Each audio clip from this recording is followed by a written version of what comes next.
This podcast is a member of the Place to Be Nation family. Visit us at placetobenation.com, the only place to be in your pop culture world.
Place to Be Nation, welcome to episode number 6 of the Wrestling War Zone, a Monday Night Wars wrestling podcast extravaganza is what I'm going to upgrade it to this week. Chad Campbell, how are you?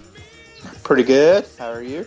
I'm good. I'm excited. It's like a date night for us here on the late night, fired up, talking some WCW, WWF, Monday Night War action. Yeah, the last time we recorded late at night, I was told I was too giggly, so I tried to tone it down tonight. Yes. Okay, yeah, don't be too bubbly, I guess. So you had a little fiasco tonight, the lawnmower. How'd that go? Oh, yeah. Well, so I was cutting the grass. I don't know how the grass grows in Rhode Island, but down here, I mean, it's like, I don't cut the grass from about October till this is the second time I've cut it this year. So, usually about April I have to start, but we had a colder spring than usual. But now it's like all of a sudden it's such a pain in the ass where like now I have to cut it every 2 weeks. I mean, is that how frequent you usually have to cut yours? Or I do weekly. Oh my God. Yeah, that'd be brutal. And you got a push mower or a riding mower? Push. It's as the discussion we had in our live chat group, it is a gas powered push mower. So it's not a actual because there's a level below that where it's not even like a motor. It's just you push it. Like it's fucking 1937. But I do not have that. I have like an actual gas powered push mower. It's self propelled. Correct. Or no? Yeah. Me too. So that's what I use. Right. But you're not using a ride on. You're just. No. Okay. Yeah. I'm pushing it. Yeah. So I was about halfway through. All of a sudden, a big poof of smoke comes out of the lawnmower. It looks like the Undertaker coming out for his entrance at WrestleMania. Did Scott mark out somewhere when he heard it? Yeah. So that was not good. Yeah. So of course, like any 32-year-old man, I immediately called my dad and seen if he could help me fix it. Such a pathetic generation, aren't we? I know, like, I keep thinking now that I have 2 boys, I'm like, there's a lot of situations where I'm like, when they grow up and they encounter this, like, I don't know, like, because my dad's an engineer, so I don't think he knows what he's talking about a lot of times, but he just has that mind where he can, like, troubleshoot things, yeah. And I just do not have that. Well, I do think there's that ability. I think there's going to be such a gap for like that stuff because our whole generation just like sucks at it for the most part. So I feel like there's going to be like a gap, and I'm hoping like my son, like I'm going to push him to like learn a trade of some sort. You know what I mean? So he can be useful in that area. And I mean, I don't know if I'll learn it from my dad or from some self-teach, whatever it's going to be. Because I either rely on my dad too or my buddy Rich, who is really good with that stuff. So I've had lawnmower problems in the past where he's come bailed me out. And you do feel a little emasculated. But then I remember the money I make doing nothing at work. So yeah. I mean, like I always do the gimmick where I turned it upside down and looked into. I mean, I don't know what I'm looking at. I mean, I don't know what I'm staring at. As long as there's not a piece of string or something that's tied across the blade, like right, I can't figure it out. So. But, turns out he thinks it is something with the motor, so we are going to end up having to take it to the shop. So that's another however many $100 down the tubes or whatever. Well, you should get it. I mean, you should get a quote because, like, you can get a new one at Lowe's for like under $300.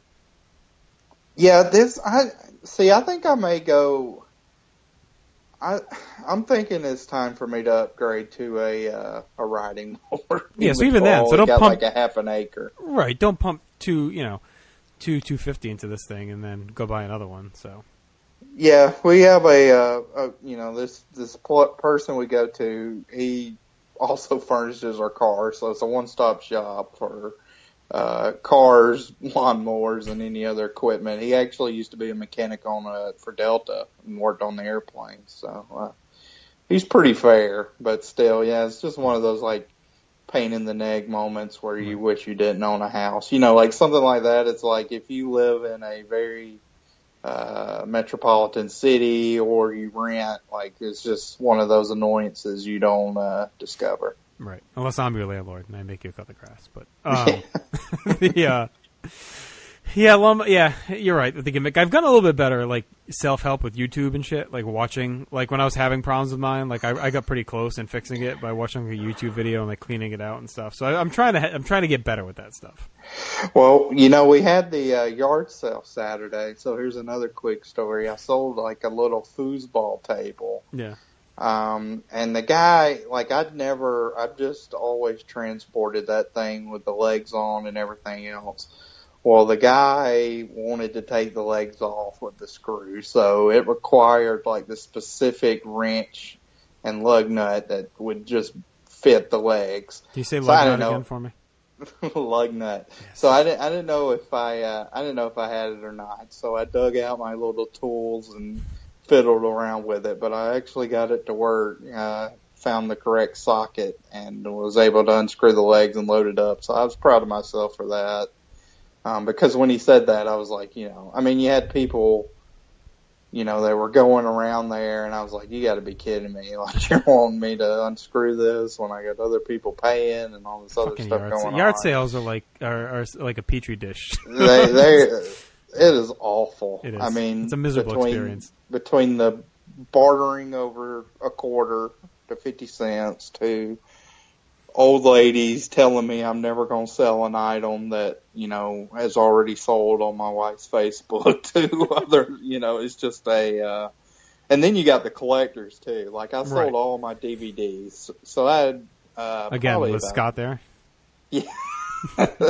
So I had probably like 70 DVDs. And I mean, as soon as them things hit the floor for the merchandise, this guy came up and, how sometimes you could tell. So when he came walking up, I was like, I bet this guy's going to buy some DVDs.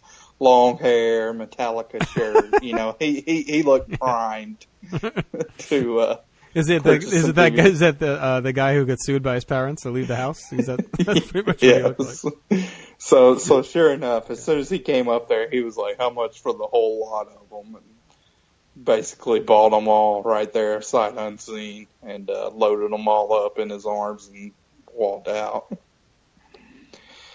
But yeah, so we did pretty good at the yard sale. That's some extra Disney cash. So there you go. I like when they like the van pulls up with like the 9 people pour out of it, and then they somehow jam like so much crap into the van after that when they buy it. Well, we have a we live on a little bit of a hill, and I was just amazed at the amount of people like in wheelchairs and cane. I mean, they will go up a hill, buddy, to see. Yeah. They'll make sure they get that. They'll make sure they get the handicap sticker to park in the front row of Walmart. But if there's a yard sale involved, son, they will trek through snow, through everything. A lot of perseverance up there. Yeah, yes. They'll find their way to you. Don't you worry. Yes. I mean, you get like I hate just even getting stuck behind yard sale people like on the road on like a Saturday morning because that they're scoping out for yard sales. They're just cruising around looking for them. Fucking nothing else to do. Yeah, it sucks. My wife and my mother are like, and my mother-in-law are into it, so like they'll try and do one a year, and I just want no part of it. But yet somehow I'm always the one loading the fucking truck and unloading the truck at the end of it. It's just like that's the thing with me. It's like I don't know, like I'm for equality in this country, okay? So I don't know how every time we sell something, like if Jennifer buys something through Facebook or whatever, and we go pick it up, I'm always the one that's having to load it up. Yeah. But if we sell something, it never fails. It's a 80-pound woman and their 85-year-old grandpa that comes and picks it up. So, I'm selling it, and now I'm loading it up again. It's like, how do I get screwed both times on this transaction here? So you're for being able-bodied male. That's it. I know. Speaking of, how's the diet going? All right, still? They're using me for my body. Yeah, diet's going pretty good. This week, as I told you, we had a taco bar on Sunday when we were at a place, so that was not a good, that was fun. I pigged out a little bit there, but so far so good. I mean, I've kind of plateaued. I need to I think up the activity level. I mean, tonight I was getting a pretty good sweat on the lawnmower, so that probably helped. But yeah, I think if I can start exerting some activity in the evening, doing a walk or something like that. I've been pretty busy at work, so I hadn't got home till it's been about 6:30, and then by the time you make dinner, it's time for bed. So it's been fun. Life's been peachy. Well, guess what? It's about to get a lot better, because we're going to talk some Monday Nitro to kick things off. We are on the October 2nd edition. Last week we opened with Raw. This week we're going to start with Nitro. Also, usually to open the show, we do some Observer Meltzer notes of a note for the show, last week's show. Anything going on, or did we cover pretty much everything? Yeah, I think we covered most of the stuff that was any follow-up to last week. I mean, these Raws are going to be kind of interesting to see. I didn't want to go to the next week of the Observers just because he'll probably be reviewing the shows we're doing today. Right. And I don't want to do that till after we record. But, I mean, one thing with the Raw tapings is, like, whenever they tape and he releases the Observer, he has all the results right there. So I'm kind of interested to see if he'll go back and kind of fill in the blanks or give any thoughts when the shows actually air, or if he'll just move on to the next thing. So that'll be something we'll look into next week when I read the Observer from this week, whether he has a review of like this Raw since it was taped. Right. Okay, so we'll see. So why don't we dive into Nitro, coming live from the Denver Coliseum in Denver, Colorado. Bischoff, Heenan, and Mongo in the booth as usual, Chad. So there, I will turn things over to you to walk us through the show. Pepe, right out of the gate. Now, I don't know the official name. They called these the Wild Thing eyeglasses. It's got the googly eyes or whatever. Yeah, I mean, it's basically like the little parlor trick, I guess, like glasses with the eyes that are like mini slinkies or whatever that fly around. I don't know if there's an official name, but there we go. So we have our introduction. Flair comes in, crashes the set, and has some words for Arn Anderson, setting up their match later on tonight. Bobby gets a good laugh at that. I love that open. I thought Flair was great during that. Yeah, he kind of came out of nowhere. Yeah. He was very energetic and spastic. And adds to the live feel like we've talked about before, too. Yes. Just coming out there, like anything can happen, and he's storming into the booth. So it was a good way to start things off and remind us like kind of what we got going on. Yeah, so that was a very quick kind of opening segment. And then we go to a marquee match right out of the gate, which is Randy Savage versus Lex Luger. Which is, I mean, that's been built since, really, you could say Luger's debut. I mean, it's been built since week one. So Here we are. And this is the fifth Nitro, right? Or fourth? I've lost count. Fourth. Yeah, fourth Nitro. No, fifth. 4, 11, 18, 25, and right. Fifth. Fourth we've done. Yeah, so fifth. Yeah, fourth. It's all that matters. It's late, folks. Okay. So, right out of the gate with this one, we get our first Where the Big Boys Play by Eric. And a little shots fired. The only place you get it live is on Nitro, so there we go. Yeah. And then this match, when I went into our document to put in my match grades, I think this is probably the match we may have the most dissension on so far. I'm pretty shocked. So here's just my quick thoughts on it. I thought we got a good, nice, intense lockup where they tumble to the outside, still locked up in the collar and elbow position. Then they go to a break in that position, which I thought was unique. I guess I'm so conditioned now to the Raw break where somebody gets thrown to the floor. Right. Michael Cole says, Raw rolls on, or whatever. Yeah. And there we go. So it was kind of cool to see, like, in the middle of this hold, they went to the break there. Come back from the break, Lex hits a neck breaker on the outside and starts working on the top. He's utilizing his power moves. But Macho gets a good snap roll-up as a hope spot. Macho's always good for those little roll-ups. That's something he used, like in the Flair match at WrestleMania 8 and stuff like that. And I liked how Luger was acting confident throughout this match, but not really a heel. He doesn't necessarily do anything that's cheating throughout this match. So he's really playing the tweener role. And actually, Macho is the first one that kind of does a little bit of an underhanded tactic on the comeback with the kick, So Macho's not above that. Bischoff throughout this match is salivating at the thought of seeing Hogan, so not paying attention. It's all hot and bothered, all wispy for Hulk. And this was a weird Mongo line, so Macho goes for a backslide attempt and Lex hooks his leg under the bottom rope to prevent that, which, that's a smart move. You hear about, Lex being a dumb worker. Well, that was resourceful, smart, and in my mind, legal. And Mongo acted like this was some dastardly act that he did. He was like, how dare he? And Bobby was like, that was a smart move. I don't know why Mongo was appalled by that. Plays the game the right way. Yeah. So Savage does make his comeback. He's more aggressive. He gets axe handle on the floor, which propels Lex throat first into the guardrail. Back inside, we get a ref bump. Savage hits the elbow drop with the ref out, so we don't get the pinfall. And then I really like this finish where the Giant comes out and chokeslams Randy Savage only, and then he leaves. They played up where Lex couldn't see him. So, again, it's kind of ambiguous. Did Lex know he was going to have help or, kind of what's going on with that? So, Lex goes for the rack. Savage is knocked out, and Lex Luger is the winner. So he is able to stay in the WCW and retain his world title shot. So I like this. This is a match that we've been built to. I thought the character work that was done throughout this match was really good. I liked the intensity they showed throughout this match, and I thought this was a really kind of good kicker off to this Nitro overall, and very entertaining. So I ended up going 3 stars on this one. Yeah, we're pretty far off on this. You're going to be wondering what I was watching. But so I thought the hype was great. They really built it up as a dream match with some stakes, and we've seen that a lot with Luger. They've really run through these dream match scenarios with him. I did like that lockup where they tumble to the floor because they're so into battling with each other. That was a cool touch early. And it is pretty even until that nice neck breaker by Luger on the floor. I thought they had some good hard shots to the post and to the railing.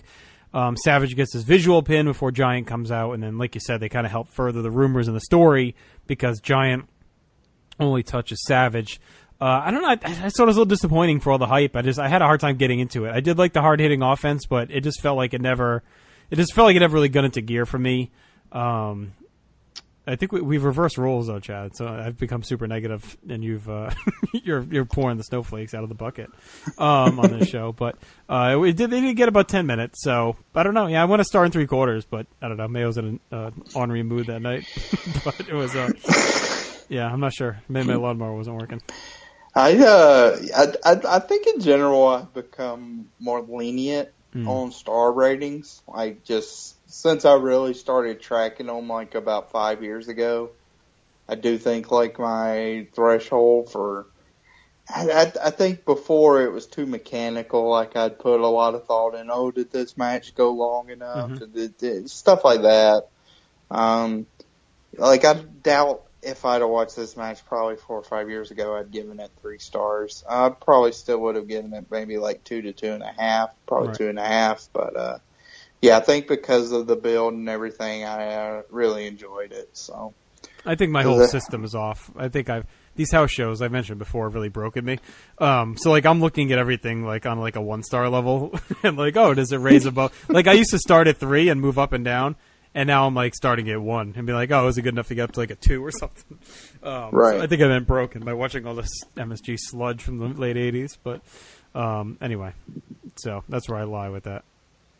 So please give us feedback on where you land. That'll be interesting. A lot of Luger haters out there, so I'm guessing they'll probably land in your camp than mine, but we'll see. Yeah, and it wasn't even an anti-Luger thing for me on this one. Like he's been real good. It just didn't seem to get in sync for me. That's all. I couldn't get into it. But I put it just as much on Savage as Luger in this one. I don't think like the Luger Hogan match we watched. I thought Luger dogged it. You know, like I thought that one he didn't bring it, but I thought the light went on for him. I believe it was last week we talked about. So I think he's starting to feel it now and figure it out. So no, I mean he wasn't the problem here. They just didn't. For me, it just didn't get on the same page. But again, that could be a me problem. All right, then we that went to break, and we come back from break, and Bischoff and company are talking, and Disco Inferno's music fires up. He comes out and dances. They seem to be wanting to feature him. I mean, he kind of has, he's in that crony role, but right. He's out there. So he comes out, dances for a little bit, then Eddie Guerrero makes his entrance, shoos him away as he makes his way to ringside. We get our second Where the Big Boys Play from Eric. So during every entrance, pretty much, we got to Where the Big Boys Play from Eric. And then we get clips from a match that just recently dropped on WWE Network, Hidden Gems, of Eddie Guerrero versus Jushin Liger from the main event the night before, the October 1st, 1995 match. And now the clips we got, I thought it looked good. I wasn't wanting to watch that in full. I hadn't had the chance yet, but it seemed like a pretty entertaining match. And I was surprised. I mean, Eddie was brand new to the company, but, I mean, he pinned Liger clean as a sheet with a frog splash there, so that was impressive. Yeah, may have to do a little bonus review of that on our next episode. Yeah, that'd be cool, just as a little follow-up. So that leads us into our second match of the night, and it is Eddie Guerrero versus Dean Malenko. And Eddie comes out, he chases off Disco, who's kind of off script, Yeah, he kind of shoos him away. Right. Yeah, they basically say, like, Disco wasn't supposed to be out there. So Right. Now, this is our first look at both of these guys. They were only 6 weeks or so removed from their farewell match at ECW, so they're pretty fresh in the promotion. I did look up Eddie's cage match, and he'd only had, I think, like 7 or 8 matches for WCW by this point. I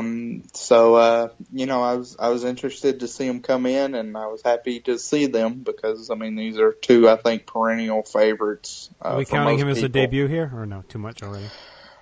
Eddie, I don't think either one of these is a technical debut. Okay. Yeah, because they were still on WCW Saturday Night and some other shows. I mean, yeah, I don't think so. So. We had some pink and black tights for Dean. That was a kind of interesting combo that I don't think you saw very much. Is it a sign that Bret Hart's coming to Nitro? Call me on the hotline tonight. There we go, Mean Gene.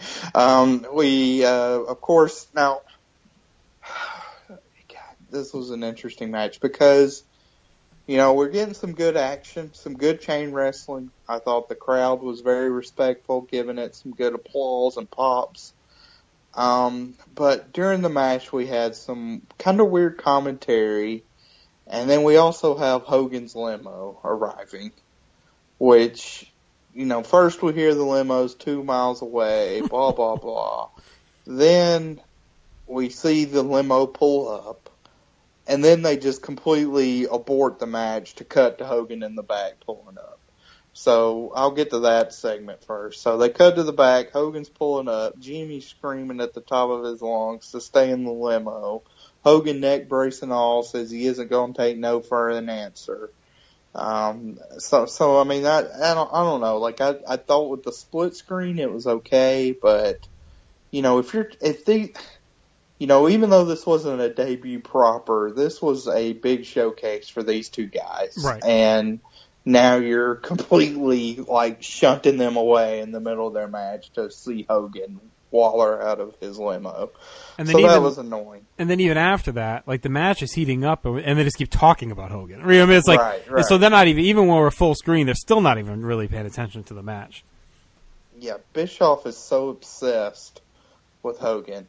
But back to the match, we got maybe my favorite Mongo line of the Nitro so far, where he's talking about DiMalenko. He says, 1,000 holes. There's a book called 101 Sex Positions. Where does he come up with 1,000 holes?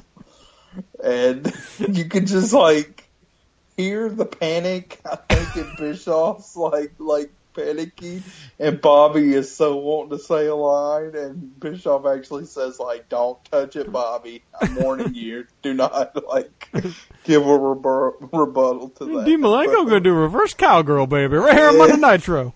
It was ridiculous. And then Bobby, about a minute later, says he thinks we've seen about 680 moves already. So we got some, a nice drop kick from Dean, some more good applause by the crowd, and then it's a very back and forth match. So this is basically like their abbreviated greatest hits match. Right. On the outside, though, Eddie gets the advantage, and then he hits a huge dive. I thought that looked great. He got big air, ended up rolling about halfway through the entranceway. So I thought that looked awesome. Of course, Mongo says that looked like a Mexican clip diver coming off the top rope there. So there you have it. A little bit of a shots fired by Mongo saying you ain't going to see that nowhere else. So a little bit there. Mongo also said this was a match for wrestling purists. So some Mongo gems here. Eddie goes for the fog splash, but then gets the knees up. Malenko goes for an ankle pick, and Eddie's able to drop down, get the quick pin, and win. A little bit of a WCW glitch where Dean's music starts up real quick, and they realize the blunder, and it goes straight into Eddie's like, his right. first theme. Well, that was even his theme. Yeah, that was his very first. Because that ends up being is it Hoovy or Psychosis? One of them. Hoovy too. Yeah, it's Hoovy's thing. Because Eddie ends up getting dun dun dun dun dun dun. He gets that right. Song soon. Yeah, he gets that one, and then I like the I like his heel theme with the Trump. Yeah, that was great. One. The should we track blunders? I feel like we're gonna get a lot with WCW.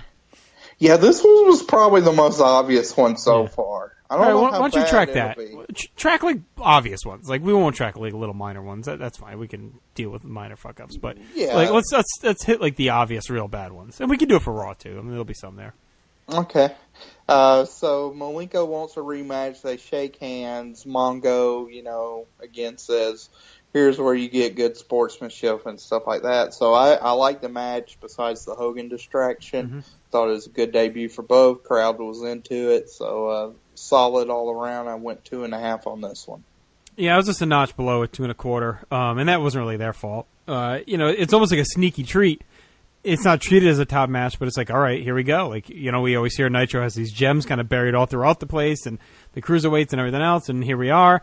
And then, we get the split screen, we get the Hogan talk, and it took away so much, and these guys just deserve so much better. I thought they both looked solid, but like you said, it was kind of an abbreviated version of the greatest hit, so it felt like the first few minutes of what could have been like a great match, like a long-term match, that if you give it another 10, it would have really been cooking with some focus, too. So they go 5:29, give them 15, and they're probably tearing the house down. But as is, it just felt like an appetizer to what they could do. So in a way, it worked. All right, here's a quick showcase. These guys can get it done. But again, they paid no attention to it, which really sucked. So yeah, I was notch below 2.25. But about I actually think that's something we're going to see a lot in the Nitros, where I don't think there's as many like great cruiser matches as people think. Yeah, I think there's a lot of these like good for the time they had cruiserweight matches that we'll see. But yeah, I just don't. I mean, I think it's a little bit of a misnomer a lot that people are saying, oh, well, every week people were watching this great cruiserweight action. I mean, It may have been a spectacular athleticism displayed, but as far as a match itself, right. And I think that's what they meant, right? Was that you get the crowd would get fired up because they come out and hit a couple spots more than don't know. I still think the narrative a lot of times kind of oversells the amount of like how many good matches there really were on Nitro. I just know going through the yearbooks, like, I mean, don't get me wrong, there was some, but like when Ray especially comes in, like there's a lot of like 3 minutes of Ray and Eddie or Ray and Hoovy or whoever going out there, and it's right. Good for what it is, but it's not technically a good match just because it couldn't be. Like it wasn't meant to be that. Like it was meant to just be a high energy segment to get the show moving or whatever. But we'll see. I mean, we're tracking everything, so we'll see if that holds up. But that was just something I noticed when I went through the later years of the 90s. So anything else, or are we ready to move on to the big Hulk interview? No, we're ready for that big ball bag to come out and talk his nonsense. So let's get to it. So Mean Gene calls him out. I didn't think we got much from Hulk in the actual interview. I mean, he didn't really say much of note except he was going to beat up Giant in the back, which begged the question of why he came out to the ring to announce that, like, save yourself a trip, bud. But yeah, so he's going to the back to beat up the Giant, but first he's got to slap high fives with the fans. So he's making his way around the ring and slapping high fives. And what do you know? But we see a woman throw powder in his eyes, jump the guardrail. Now this was quite a disguise. Yes. 1995 is known in WCW for wrestlers dressing up as women, but I enjoyed this one, which is Kevin Sullivan, better than Ric Flair and Uncensored. And then they transitioned to 96, where it's all about women's shoes. True. So, so Bobby gives the line that says, "That's no woman, that's Norman Bates." And then here comes the Giant. He rips off the neck brace. And Zodiac. Don't forget poor Zodiac. Oh, yeah, that's right. His mouthpiece, the Zodiac. Bobby's laughing hysterically on commentary. And then they start shaving the mustache of the Hulkster, which I actually enjoyed. I thought that was pretty cool. I think the Giant just being around week in, week out has made the Dungeon of Doom look more dangerous. I mean, Zodiac is still a buffoon. Right. Sullivan here was literally dressed like a woman. Well, so that's kind of cartoony. But it's kind of like a bullpen that once you get the back end, everyone kind of you get a great closer. And then all the relief guys can kind of fall into the slots, right? So, without Giant, you kind of had a closer by committee. Like, Sullivan's kind of your guy, and you kind of got Kamala and Shark and all these fools. But none of them's, really good enough to be a closer. Maybe Ming is kind of fake in the closer role. And then you get Giant, you kind of land this stud, and now he is suddenly your closer, coming in and hitting the big moments. And Sullivan can kind of fall into, the manager role, where he's not having to be the dominant guy. And now all these other guys just kind of fall in line, right? They're all like you said, the Stooges, like Zodiac, and all these guys can bump around while Giant cleans house. So I thought they did a nice job of I agree with you that they really set up the Dungeon for success by putting the Giant in this position as being the big boss. Basically, that everyone's getting knocked around for. He's all the foot soldiers basically at this point is the rest of the Dungeon. Hogan, of course, he told some random story about a fan who told him to take out the big stinky Giant. Oh yeah, that's right. He makes a promise to a fan he saw the night before or whatever. Yeah, I bet it was that guy with the tattoo on his back. That's my prediction. So the American males run down, they get beat up, and then the Nasty Boys come out to a pretty big pop, and the Giant chokes Slim's knobs. And that was cool because that was supposed to be the next match. Right. Was the American males and the Nasties going after each other. So I enjoyed that to clear them out of the way. And then they kind of threatened cutting Hogan's hair off before retreating. So yeah, I thought this was easily the best Hogan Dungeon of Doom angle we've seen. I didn't find this goofy really at all. It was a kind of old school wrestling staple, but it worked for me, and a lot better than machine versus machine, man versus man. Well, So I enjoyed this. I didn't like Hogan's promo before Giant. Like, he calls him the big stinky giant again, and everything just seems so overacted and fake. But once we get to the attack, business picks up. Like I said, the Sullivan thing, like, that was a good tease. Like, you know, it took you a minute to, as soon as you saw the the midget woman, you kind of knew who it was. But for that moment, when he throws the powder and jumps over the railing, like, it was kind of like, whoa, what's going on? And I liked, like, Giant snapping Hogan's neck. Like, that's a pretty good move for him as the Giant at this point before he is, you know, he's got the choke slam, but he also has that. And then, yeah, I like the mustache too, because that's something that never really been done. Like, Hogan's been in a million angles with all kinds of attacks and beatdowns, but no one's ever really gone for his hair or mustache. So that was very unique. You know, he's had that mustache since he's been a star. So for him to all of a sudden suddenly not have it was like a big whoa moment. So I did like that. That was kind of cool. And yeah, Giant is killing everyone who comes up to help. So I agree. This is a really good segment. Giant Hogan, if you take out the machine stuff, like you said, it's actually been a fairly decent build so far, and they're really putting Giant over as a monster. So they're doing a nice job. And the irony to me, we'll get to years later when Vince, you know, it says like WCW doesn't know how to book a Giant like that again. Like, watching this early Giant stuff, I'm like, I don't know, man. They were fucking doing it right. And I think it continues for a while. So they clearly knew how to book a special attraction Giant at this point. Yeah, I would assume this is going to be better than the 99 Paul White run when we get to it. Exactly. He was already joined the Union by this time or whatever that. So that leads us right into our main event, right? Yeah. Which is Arn Anderson versus Ric Flair. Anderson kind of gets the jobber entrance. We don't see him. I thought Bischoff did have a good thought here where he asked where Lex Luger was during the attack of Hogan. You know, he mentions like, well, Savage was laid out before, so he was out of commission, so we don't have to, you know, no harm, no foul with him not being out there, but where was Luger? So I thought that was cool. And then Mongo says ass, and Bobby asks Eric if he has any soap for him for his mouth. So that was funny. Filthy Mongo tonight. Yeah, Mongo was all over the place. Dirty little girl. Positions, ass, everything. So we get a fun start with both firing away with stiff shots. I mean, I thought this match was good. It was kind of like again, abbreviated version of the Fall Brawl match. So good, but a little less time they had to work together. Arn takes a big bump at the outside. Flair follows him. I like Arn going to the eyes to catch a breather, and then he back body drops Flair. Eric reads off sports results from the day to ensure the viewer that you know that what you're watching is live. And it was a pretty big. It was a pretty big day. So he's talking about the baseball players. The Rockies are playing the Braves. So the Rockies, they had just started 2 years before. So it was like a pretty big deal that they were already in the playoffs, like 2 years in. Everyone kind of forgets, like, of all the like early on expansion teams, they had a lot of success. Of the big four. I mean, the Diamondbacks ended up having the most because they won the World Series, you know, like 3 years in. But it was big for the Rockies to make the playoffs that year as a wild card. And then the Mariners beat the Angels in the play-in game. They were tied atop of the West, and the winner was going to play the Yankees.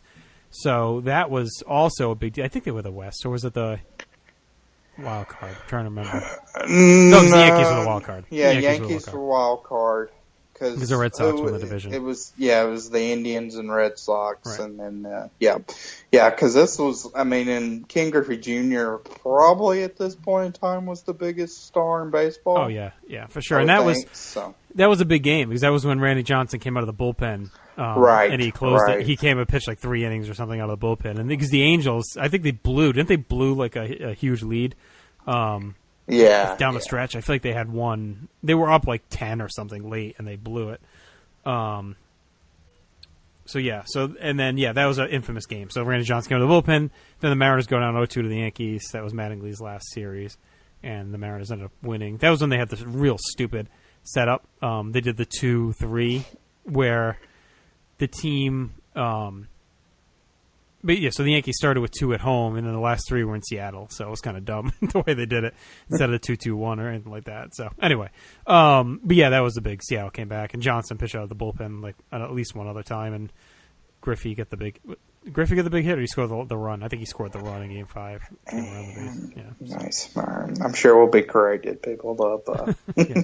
Anyway, I remember that I was very locked in. Like that was really my first. I was like cognizant of baseball, but 94 the strike was like the first year I really was following, so 95 was like huge for me that the Yankees were back in the playoffs and Mattingly finally made the playoffs. Like that was just a big season.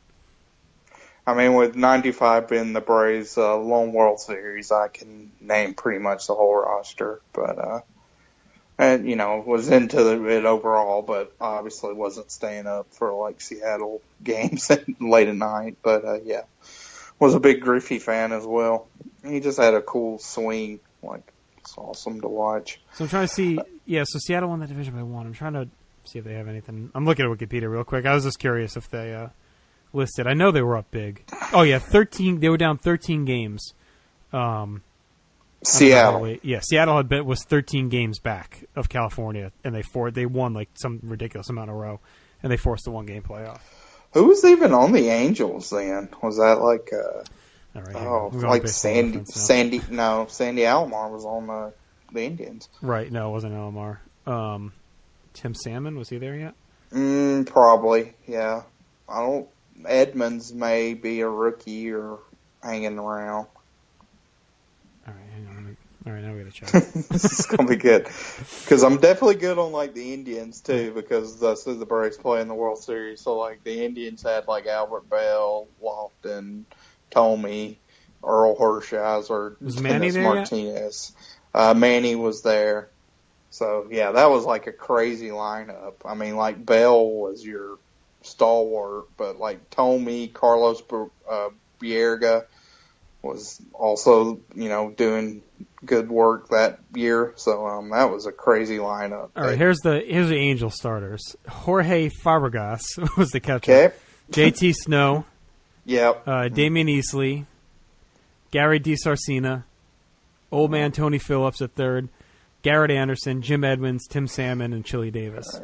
Chili Davis, my boy. Garrett Anderson, I always thought he was going to be great. I always collected a lot of Garrett Anderson baseball cards. He looked like he was going to be. That team should have been set up better. They were young. Like, only Phillips and Chili were over 30. All those other guys are 27 or younger. And, they were all in their prime. And they don't really do much again. It's the uniform change. They switched his uniforms and signed Mo Vaughn, and it all went to shit. And they didn't have the little boy doing the angel signal in the crowd either. So let them down. So the pitchers are Chuck Finley, Mark Langston, Sean Bosky, Brian Anderson, and your boy Jim Abbott with his one hand. Oh yes. So I don't know. I don't even know where I'd start to look to see when the hell the Mariners started making their comeback, but. Yeah, let's say. Well, there we go. There's our sports diversion. Anyway, Mongo, after Eric reads the sports results, Mongo says, "This is live, and if you miss it, it's gone.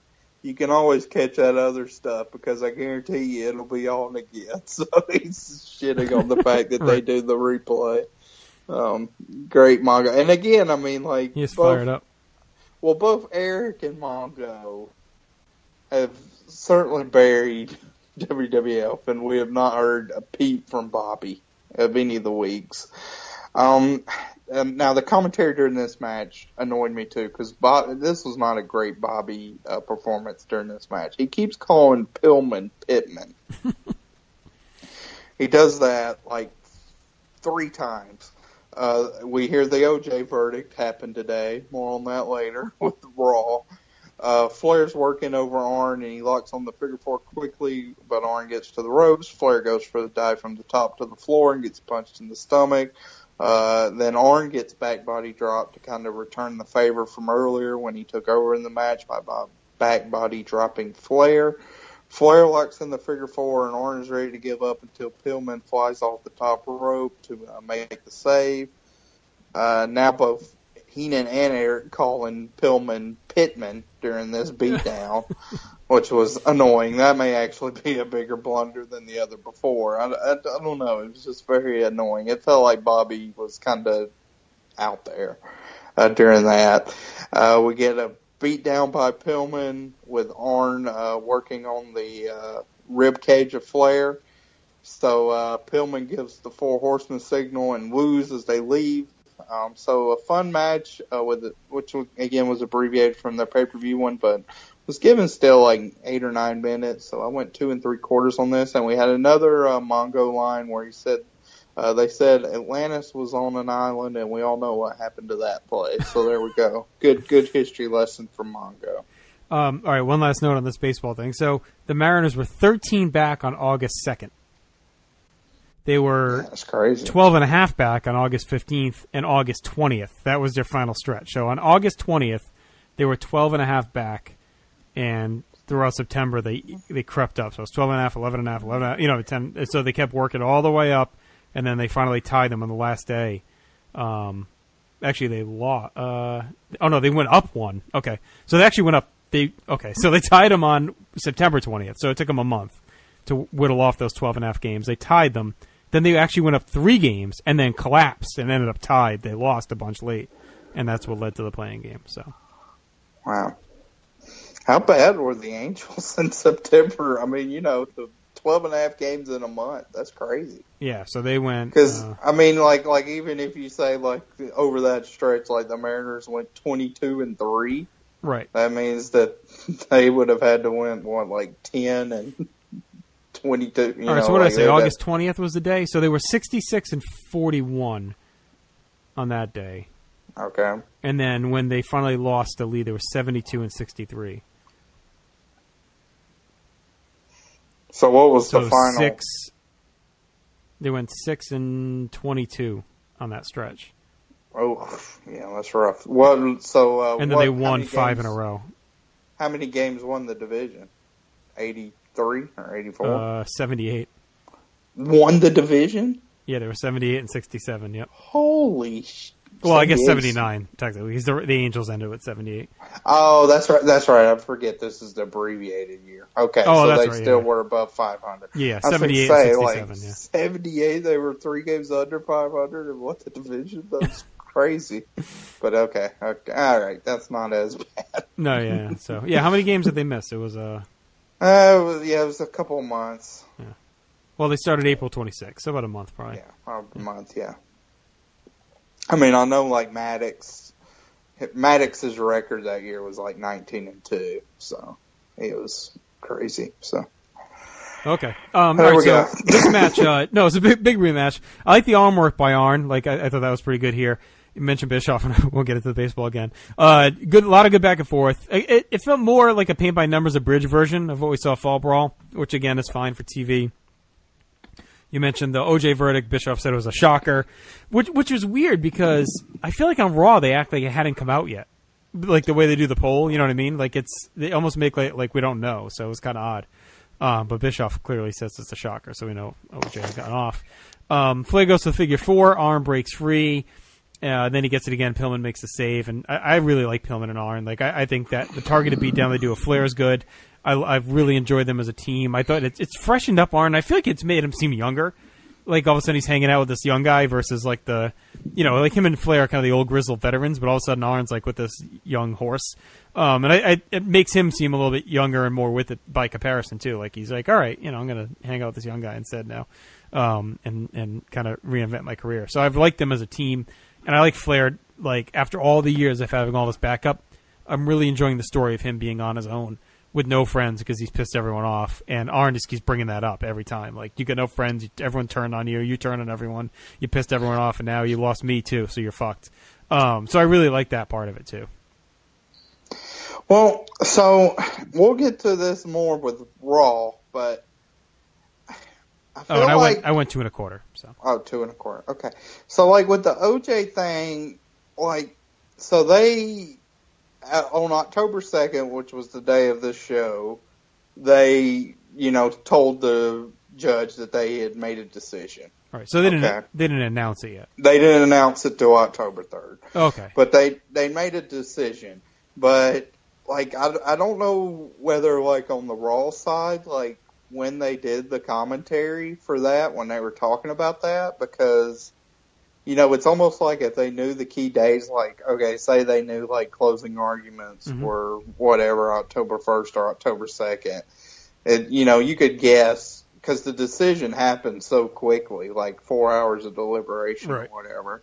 So at one point during Raw, Vince says, like, we'll find out tomorrow what they came to a verdict with, which was technically correct, but I don't know. So they often did he know that or? No, but you can hear it. And one of these Raws I picked up on, I think I put in the notes, but you can, they would usually dub the commentary over for those shows.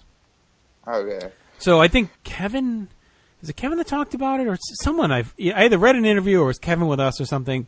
Like, they would actually go to the studio, and maybe King talked about it at one point. They'd go to the studio and commentate live on Monday at 9 and watch it like on TV and commentate it live.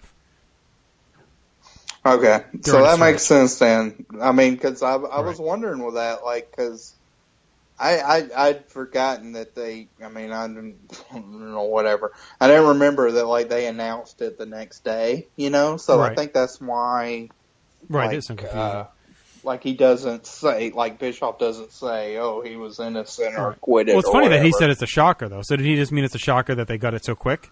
Yeah, I think so. Okay. I mean, because I think everybody, like, I mean, I'm sure, like, on that October 2nd, like, people were like, oh, my God, they already, you know, this long, drawn-out trial, and they're already reached a verdict. Right. I remember watching it. I would have been a sophomore, just started my sophomore year. I remember, I think it was math class. It was either math or history, and they put it on all the TVs for us so we could watch the verdict. I know we watched it. Yeah, I know we watched that one at school. I can remember that. I guess I was in 4th grade. Yeah. So we definitely watched that in school. So that was a good one. That, and then I always remember I was at work when the Casey Anthony verdict was read. So that was a fun day at the office as well. I just remember when OJ, when he got off, I remember David Schwimmer just chanting juice in the background. So Juice. I missed that. I wish it didn't have to end. Like, I wish they could have dragged it out. It was so good. Yeah. You didn't watch Versace, did you? No, was it good? I heard it was good, though. Was it good? Yeah. Not as good, though, right? Yeah, I mean, definitely not as good, and it's very different. Like, it's not necessarily as much about it's very rarely about Versace. A lot more about Andrew Cunanan. Okay.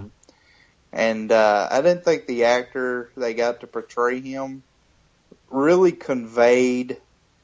I mean, because, like, I didn't know much about him when that happened because I was a kid. Right. But, I mean, you know, like, he obviously had some sort of charisma and stuff to get these powerful men to have some sort of relationships with him and attractiveness and stuff. And I just didn't think the actor really conveyed that well enough. Like, I mean, he just played it really creepy, you know, which, I mean, okay, he's a serial killer, but, like, the tone of the show, it was like, I mean, how did these guys not have red flags going off at all cylinders at all times, you know? Yeah. And I mean, the OJ one had such a loaded cast. Oh, yeah. I mean, Sterling K. Brown alone was, like, huge. OJ was so good. I mean, there was just so many great little scenes, like changing the pictures when the jurors come to OJ's house. I mean, just great moments like that. Right. Everything was awesome. Marsha coming in with the fucking new haircut or whatever. Yes, the new haircut. I mean, and Travolta was such a fucking creep. He was good. They were all. Everyone was good. Even, I mean, Cuba Gooding was fine. Like, Schwimmer was great.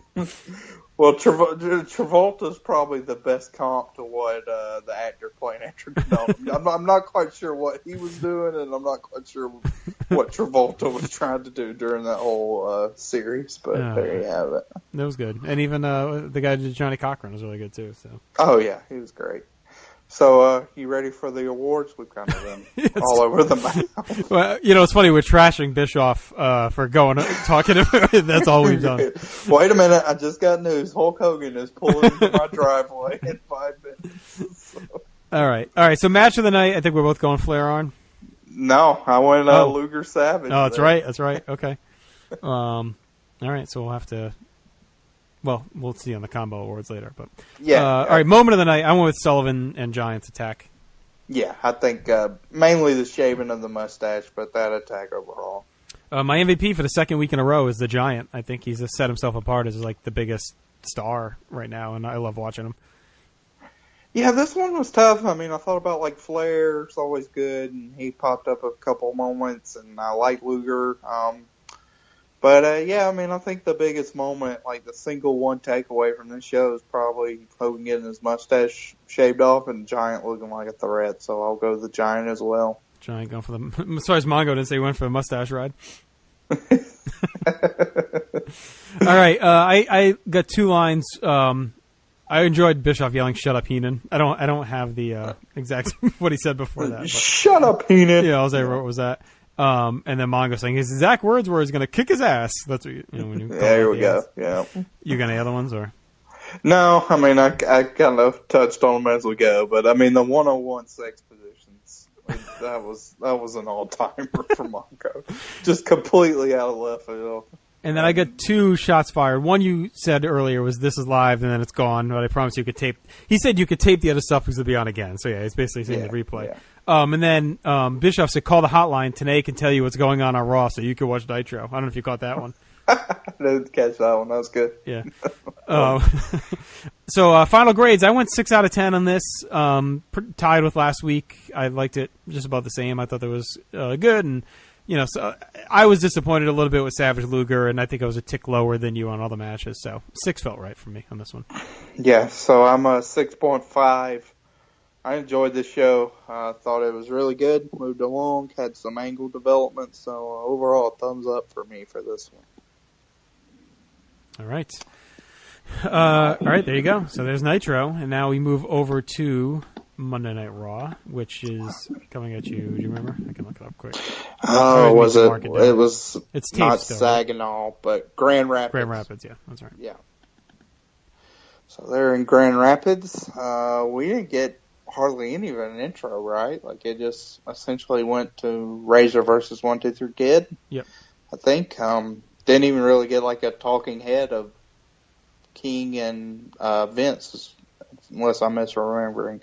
No, I don't think so. I think they just go right to it. And right to it. Started out. So they showed 2 weeks ago, and whether Kid counted the pin on pay-per-view or purpose or not. So they show clips of that. And then we get some Jerry Lawler stirring the pot by saying he saw Ted DiBiase talking with the Kid.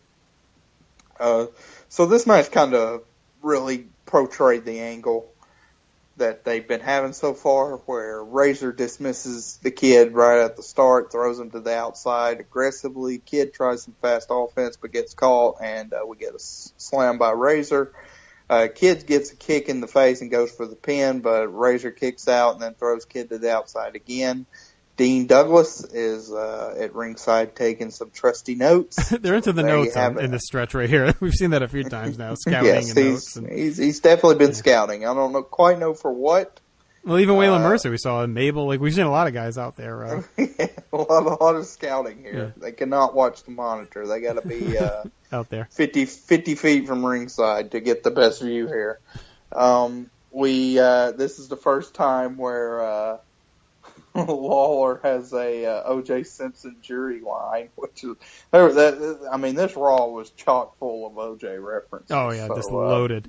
Buckle up. I'm pretty sure, like I said, they either did it like earlier that day, or I could have swore I've read somewhere that they were doing it live in the studio at 9:00. They were just sitting there, and when we'd see them on TV, they obviously that was pre-taped, but the match commentary they were doing live at 9. I think they started doing that because of Nitro to counter program. Interesting. So Kid misses a kick and Razor hits a big lariat of all things for the win. And I was like, oh, okay, well, that was quicker than I figured, but I guess It was pretty good while it lasted. Then Kid gets up and asks for the match again. Razor kind of is miffed at this, but, obliges and beats him down some more. Razor hits a stiff chop, throws Kids across the ring. Kid is able to slap Razor. That gets some ooze from the crowd. As we go to break, we come back from break, and we're immediately told that, and shown a clip of Razor catching Kid in a power bomb coming off the ropes, and he wins again. So he's won twice. Kid again insists that the match continue. We get our third match between these two. Razor teases the Razor's Edge, but gets a small package for the pin. Kid, is frustrated. He teases a handshake, but then rolls him up for a near fall. So I guess that was I don't get why the ref counted that one too. Yeah, that was stupid. It's like, how many matches are we doing here? The crowd chants for the Razor's Edge, for Razor to give Kid the edge, and Kid turns around asking for it, basically giving himself up. but Razor gives him a handshake instead. So, really good angle. Again, I'm enjoying this angle and the progression. I thought that was kind of cool, like, Kid asking for another shot. It was almost like if you play basketball with your dad and your dad keeps beating you, or your bigger brother, your bigger brothers aren't usually don't show much, Cowboy Senior, not going to show much mercy on you. So, I enjoyed this. I went star and a half for the match, but enjoyed the angle. So King really harps on the fact this is all about respect. So they're beating that into the ground already, in a good way. Like that kid just wants Razor's respect. I thought he did a nice job with his speed. I thought Razor always used his power offense nicely. Vince mentions a rumor that Ted DiBiase is scouting the kid. So that's something to keep an eye on. So they're already kind of working that in here. Dean shows up, like you said. He leaves pretty quickly. I thought Razor looked a lot of sorts for a while, then he makes his comeback and win. And at that point, I was disappointed. I'm like, all that hype, and this was kind of it. But then it obviously restarts. Kid smacks him. We get another shot. Razor just demolishes him, and it goes on. And then at the end, Razor just kind of laughs it off. So, yeah, I mean, I guess it was different. I was kind of hoping for more of a match. But I get why they made it, an angle, because they want to keep things going. So I went a star and 3/4 here. It was enough to enjoy. But I do, the thing I found most interesting was Vince name-dropping DiBiase scouting Kid. So I thought that was interesting. So they're really foreshadowing that something may be coming with Kid. Yeah. Well, King says he saw him talking in the back. Right. So there you go. They're really showing it coming versus letting it be a surprise, which is interesting. Yeah. So it was a good time. I mean, like you said, this has been the best feud probably on Raw that we've seen, and it's continuing to simmer. So we'll see more of them in the weeks to come. But for now, Kid is still kind of hard luck against Razor. They love doing that. I mean, this was almost reminiscent of the Tatanka Lex Luger thing from the year before. I mean, it's like, and you basically got the same result where the person that was, it was supposed to be a red herring, but it was pretty obvious that who was going to be turning. So there you have it. So then we go to break. We come back and we get a interesting match. Well, first we get is OJ guilty poll. So 50 cents per vote. This is where Vince says tomorrow we'll get the verdict. And it's for charity, just to clear it up. Yeah, that's right. It went to some charity. Now, did you catch this Lawler line here? Where he says OJ certainly looks guilty. Some smooth racism by the King here, but they're not thugs. No, they're not thugs. Definitely not thugs. Before that, by the way, they did a nice in your house preview, kind of quick hit recap of recent events too. I thought. Yeah, that's kind of like an abbreviated promo, right? Just for the show. Yeah, I like the way they did that. To coming up. And then we get our second match, which is Barry Horowitz versus Hunter Hearst Hemsley. Our first look at Hunter here. Mm-hmm. Hava Nevila and entrance music comes We're in out. Peak Barry Horowitz territory right here, where he's an actual wrestler, not just a jobber or a joke. Definitely. Now, Vince announces that last week's Raw was the most watched Raw ever. Lawler again says he couldn't be in the jury for the OJ trial because he has no peers. Yeah, which I thought was a funny line. That was a funny line. To me, they had to talk about something else, including the OJ, because I thought on offense this match was really dry. Like it's essentially a squash. Horowitz gets a few hope spots here and there, but Triple H dominates the match for the majority of it. A flash pin by Horowitz gets a near fall, but Triple H comes right back and then hits the pedigree and wins. I thought this was pretty boring. I didn't have much notes or forethought. I didn't think Hunter looked very aggressive on top.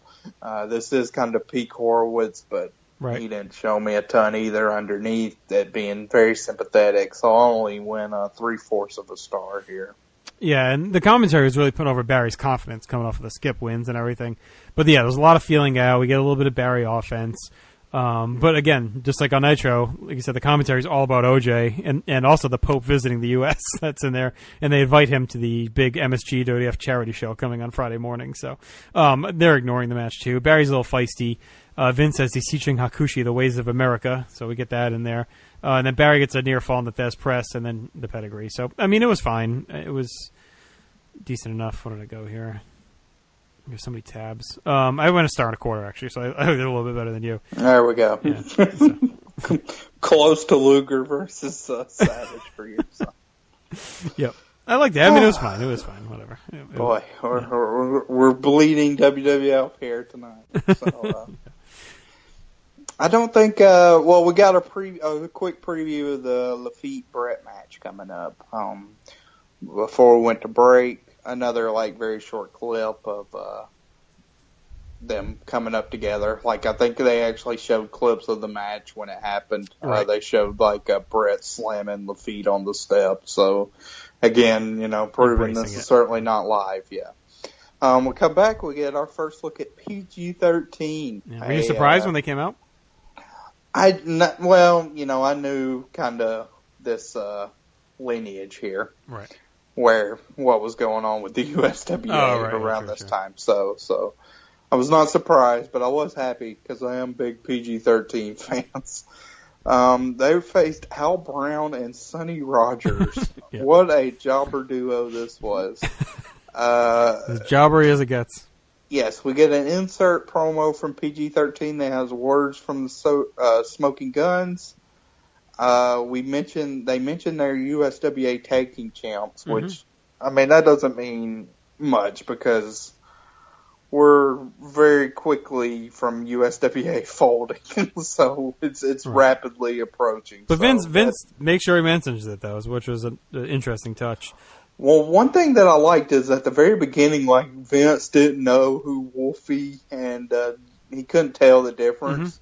And this was actually where King, obviously he knows because he's locked in with these guys and helped train and everything else. So, he was like, that was Wolfie D. And he was very emphatic about that. He really put them over, too, King. I mean, he was hyping them to the moon here. So, and I don't know if you noticed this, too, but they were using the Men on a Mission theme, the beat from the old Men on a Mission theme. Oh, boy. Without Oscar rapping, obviously, but it was that theme. So JC Ice hits a drop kick, dances around. PG-13, I thought, had some pretty good double team moves throughout this match. That bulldog variation that they do where they just sort of slam the face into the mat looked pretty nasty. Then they do a double bulldog, and then eventually they get the pin where it's tough to explain, but JC Ice basically flips Wolfie on top of the jobber. Right.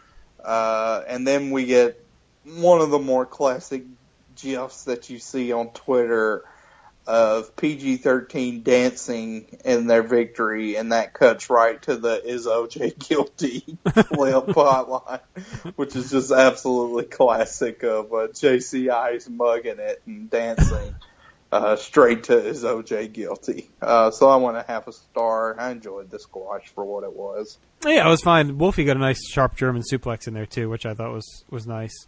And they gave him some time to work, and I thought PG-13 looked really good. It was a nice debut, a nice showcase. They clearly are, giving them something, right? They're not just shuffling off. There's a gift to Lawler or whatever. I mean, they're actually pushing and hyping them, and I thought they were a welcome addition to the division. Like we've talked about the tag division lagging. The Guns are back on top. I think a Guns PG-13 feud could have been really good, and we'll see how long they last. But with the tag teams, I thought this was a pretty golden opportunity that they could have used them. In the division. Yeah, definitely.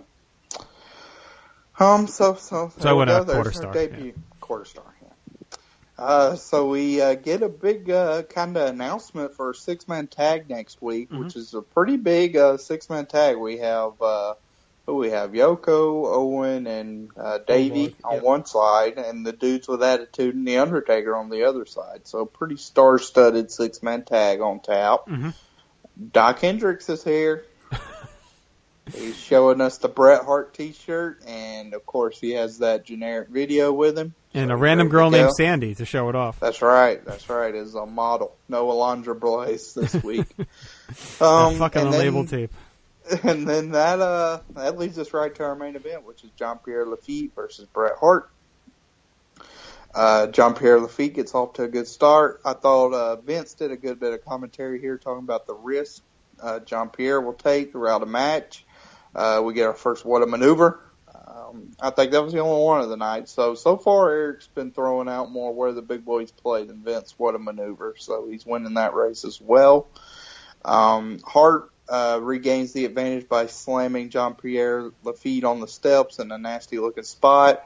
But again, like I think, Brett is really given to Lafitte and makes him look really threatening because, when they go back inside, Lafitte takes back over, but it's not like he no-sells the steps. It's just like he's very resilient. Right. It's a fine line, but he really conveys that well throughout this match, that he's not just blowing off what Brett's doing, but surviving it. Yeah, he's surviving it and then coming back with his own attack. King is really cheerleading overtime for Lafitte. It was just way over the top. Yeah, very, very emphatic for that. Brett goes for the hip toss, but takes a nasty lariat, and then Jean-Pierre Lafitte hits a diving punch for the top that gets near falls. We go to a commercial. We come back with Lafitte on top with some Brett chants. He misses a leg drop, and it looks like Brett is making his comeback. But again, that's just a tease where Hart gets rammed into the steps on the outside, which was a nasty-looking bump that Hart took full on. King says that was the greatest thing he's ever seen. Well, that happens. But now Brett is able to make his comeback in earnest after a moment back inside where Jean-Pierre Lafitte was slow following up with that big attack. King is losing it as he's sensing the match is slipping through his fingertips. Lafitte does get like a last-ditch effort with a fireman's carry for a near fall, but he goes up to the top. Brett's able to crotch Lafitte, hit the superplex, and then lock on the sharpshooter for the win. Thought this was the best Raw match we've seen so far. Probably the best match we've seen so far overall, I'd say. Again, like the chemistry these two have, I didn't think. You mean for TV, not for pay-per-views? Yeah, for TV. Okay, yeah. TV only. This is the best match we've seen so far. These two have good chemistry with each other. I ended up going 3 1/4 here. Yeah, the King stuff was like way over the top. It drove me nuts. But it was a big spot for Lafitte, who he's getting this match. The Montreal show is 9:15 that we've talked about, where he kind of pissed off the Click. So it was right before In Your House 3 that all went down. So he's, in the doghouse where they give him this shot. Anyway, I think they probably just wanted to really close the loop and get the most out of the feud before they de-pushed him. But it's a big spot for him. He gets an aggressive start. Vince mentions here that Brett will face the winner of Diesel Bulldog at Survivor Series. So Diesel and Bulldog fight again in US 4, and Brett gets the next title match after that at Survivor Series. So he's penciled in there. That slam was sick that Brett takes on the steps, or that Brett gives, I should say, on the steps. Nice blend of offense by Lafitte again. It was great pacing. The whip to the stairs up for Brett was nasty too. I love the guts by Pierre Lafitte, really hanging in, a lot of kickouts, going toe-to-toe with Brett. And then Brett gets a hard, clean win. I thought it was real fun. It was well done. I thought it was just a step behind, a couple of steps behind in US 3. I went 3 1/4 as well. And if you didn't know about the Montreal stuff, like Lafitte's stock would have felt like it was on the rise here, for sure. I mean, he's been an interesting case, but Brett beats him twice decisively, so that pretty much ends the feud.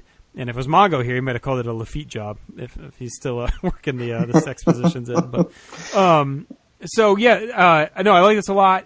It's give Brett something to do, and I don't know. Is Lafitte kind of our first Is it the first guy that's caught you off guard with kind of being sneaky impressed with here since we've been watching?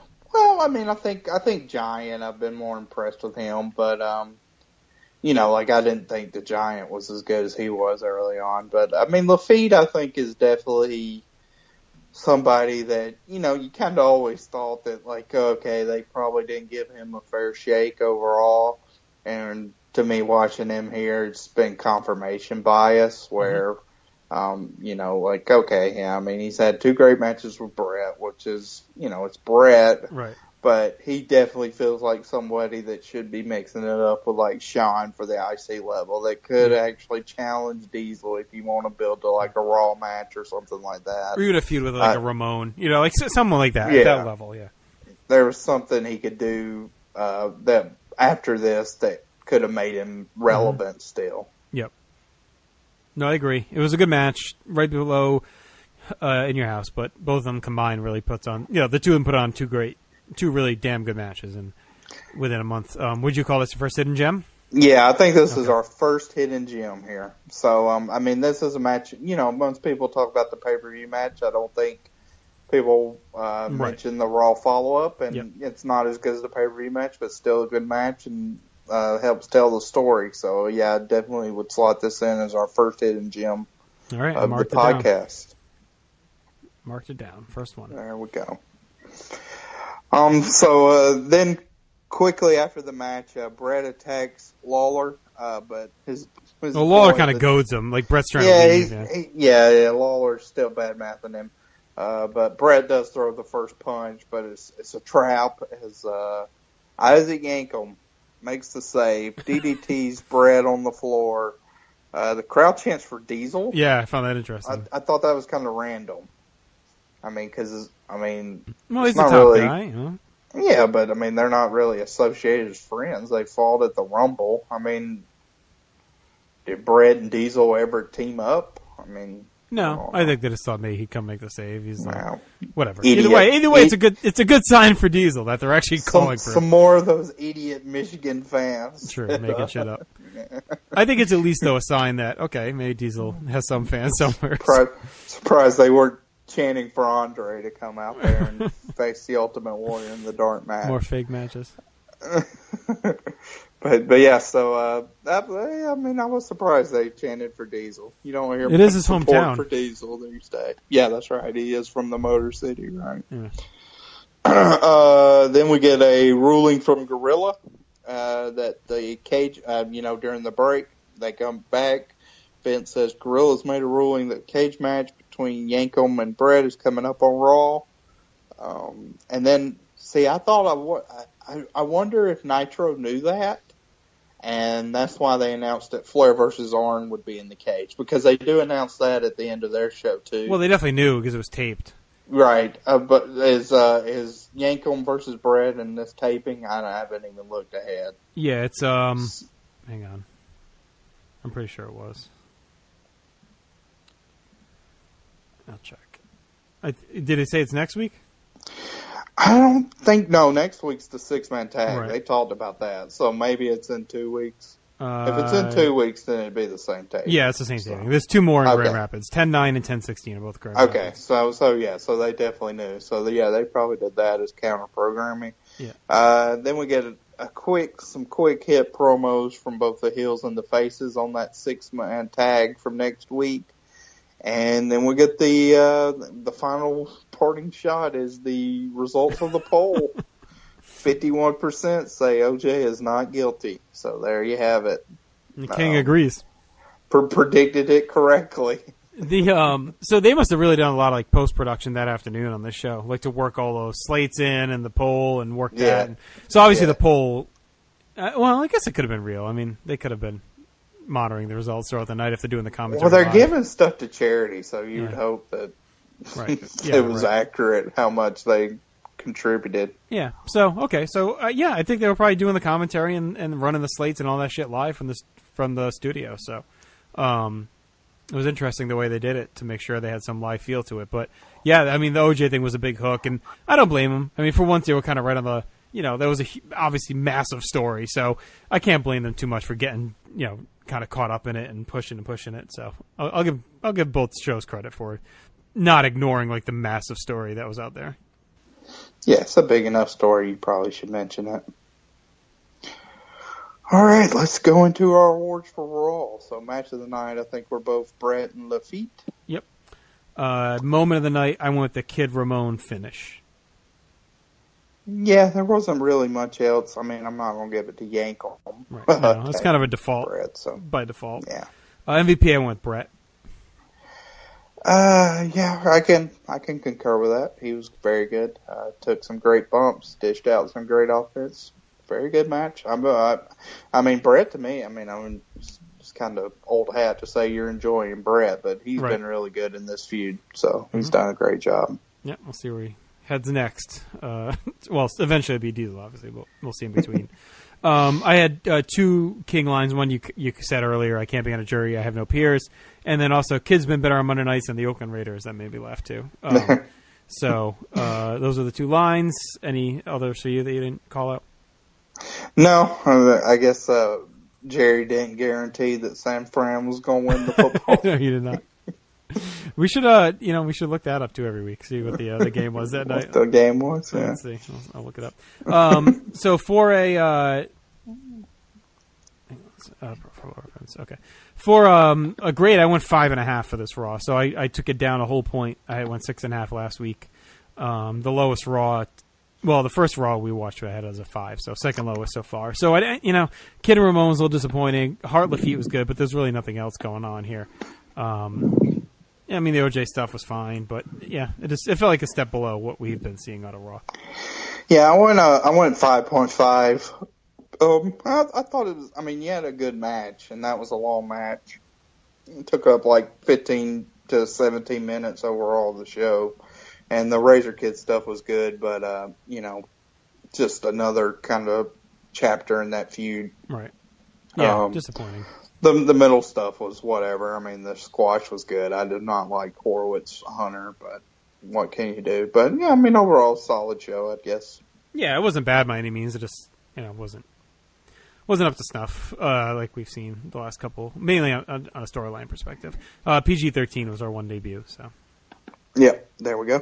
And I guess we can get into the ratings. So the ratings for these two shows, they tied 2.5 apiece. Wow. All right. So that means Nitro got a nice bump from 1.9 to 2.5. Raw ticked down just a little bit from 2.7 to 2.5. And the Monday night game that week was the Buffalo Bills at the Cleveland Browns.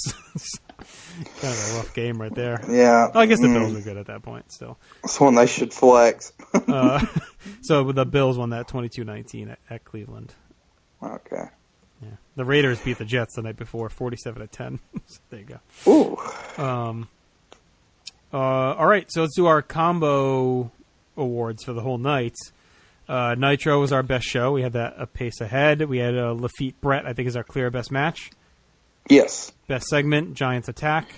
Yes. I think Raw had the better commentary again. Better commentary to me is closer. Yeah, I guess Mongo was. Only because King in that Lafitte match was very grating. I don't know.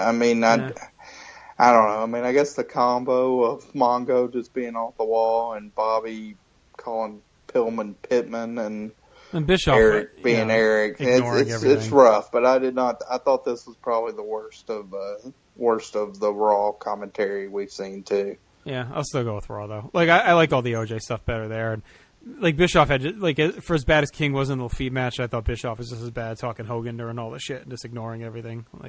He ruined the Malenko match for me and whatnot. So, star of the night, I think Giant again. Yeah, probably Giant. He probably came out the best out of everybody coming in. So, yep, 2 for the Giant. And then the tie in the ratings. Yep, tie in the ratings. So there you go. All right, we had kind of a tight turnaround this week, so I don't think we got much in the way of feedback. But definitely be sure if you're watching along to share your thoughts. And just because you didn't get it in for the show, if you end up watching these 10-2s, put it in anyway, and we can read it next episode. Next episode may be about a week or 2 out. Chad, you're going on vacation. So we may not have a show next week, but we'll be back probably in 2 weeks with the 10-9 Raw and Nitro. So we're looking forward to that big 6-man tag. We got the Cage of Flair and On coming up in a couple weeks, but we'll see what comes on Nitro's way as well. Or is that next week? I think that may be next week. It is. I think they said it was next week. Yeah, it is next week. All right, so we get 2 big matches next week. We get the big 6-man and the Flair and On in the Cage. So a lot to look forward to, as always. Again, enjoying these shows. Chad, it's been a good time. Anything else you want to talk about going on? Or are you still just exclusive to me? Yeah, I think I'm done. I've been watching a lot of the best of the Super Juniors. That's been enjoyable, but besides that, nope. All right. By the time you're listening to this should have been a brand new Jeff Lawrence Wrestling, believe it or not. So if it didn't happen... I'll believe that when I see it. If it didn't happen, I apologize, but we're planning on it to talk WrestleMania 4 finally. And then you also would have heard a brand new Place to Be podcast with me, Scott, and Peter Winson looking at the March 88 Saturday Night's Main Event. So we're closing in on WrestleMania 4 on that track as well. Also, check out the Pop feed. There was a big announcement. Nick Duke and Ben Morse, who is joining the comics feed or comics staff over on the Pop feed with a brand new podcast. So that's exciting news over there. So listen to that. Chad, you're all in on the comics now. You followed suit. Yeah, that was so. Just quickly on that, that was interesting. So, they got the Marvel Age podcast. So what Ben's going to be doing is sort of like a reaction show to the podcast, right? Which kind of meta, but it's very interesting too. So I subscribed to Marvel Unlimited about a week ago now, and I'm gearing up. I downloaded about 700 comics from 2012 till current day.